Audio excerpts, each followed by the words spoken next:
राधे राधे प्रिय दर्शकों, आज हम आपको माँ ब्रह्मचारिणी एवं चंद्रघंटा के बारे में बताएंगे।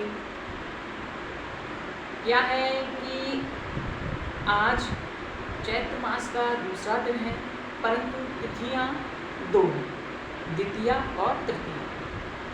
तो द्वितीया का जो दिन होता है वो माता ब्रह्मचारिणी का होता है और तृतीया का जो दिन होता है वो चंद्रघंटा माता का होता है। तो जो ब्रह्मचारिणी माता है उनका जो उल्लेख मिलता है, वर्णन मिलता है हमें, तो उनका वर्णन ये मिलता है वो ब्रह्मचारिणी कैसे कहलाई, क्योंकि जो ब्रह्म तो वो वैसे भी हैं, परंतु जो ब्रह्मचर्य धर्म का पालन करते हुए कई वर्षों तक व्रत रही,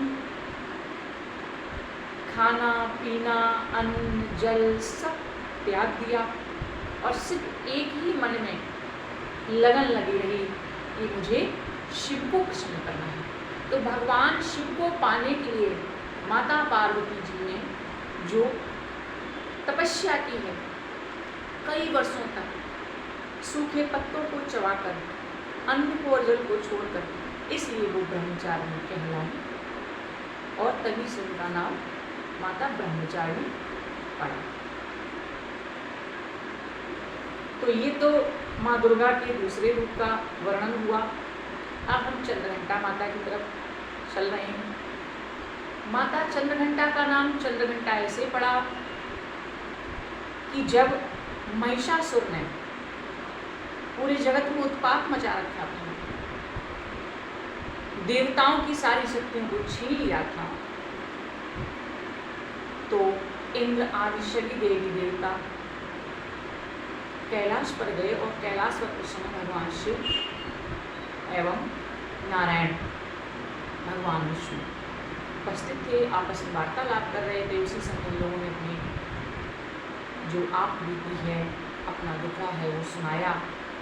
तो जब इन्होंने सुनाया है तो भगवान शिव को और भगवान नारायण को क्रोध आ गया और देखते ही देखते भगवान शिव और भगवान नारायण सहित सभी देवी देवताओं के शरीर से एक प्रकाश, एक दिव्य प्रकाश, ऊर्जा भी कह सकते हैं, वो निकलता है और एकत्रित होकर वह एक नारी के रूप में परिणत हो जाता है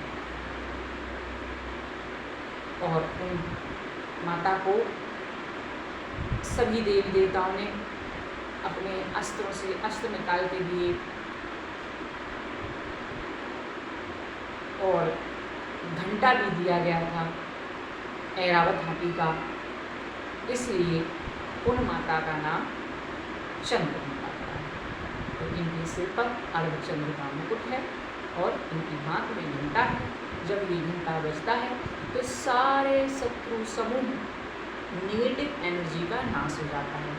इसलिए माता के तीसरे दिन को अर्थात तृतीया में माँ चंद्रघंटा का नाम आता है और माता ब्रह्मचारिणी एवं चंद्रघंटा इन दोनों का भोग दूध एवं दूध से बनी हुई छड़ियों का लगाया जाता है, जिससे प्रसन्न होती हैं और ब्रह्मचारिणी माता के आशीर्वाद से भक्तों को ब्रह्म ज्ञान प्राप्त होता है, विद्या प्राप्त होती है विद्यार्थियों को एवं चंद्रघंटा के वरदान से, वर से भक्तों को अभय की प्राप्ति होती है। जिनको ज़्यादा भय लगता है उनको भी माता चंद्रघंटा की पूजा अर्चना करनी चाहिए। इसी के साथ हम अपने शब्दों को विराम देंगे। राधे राधे।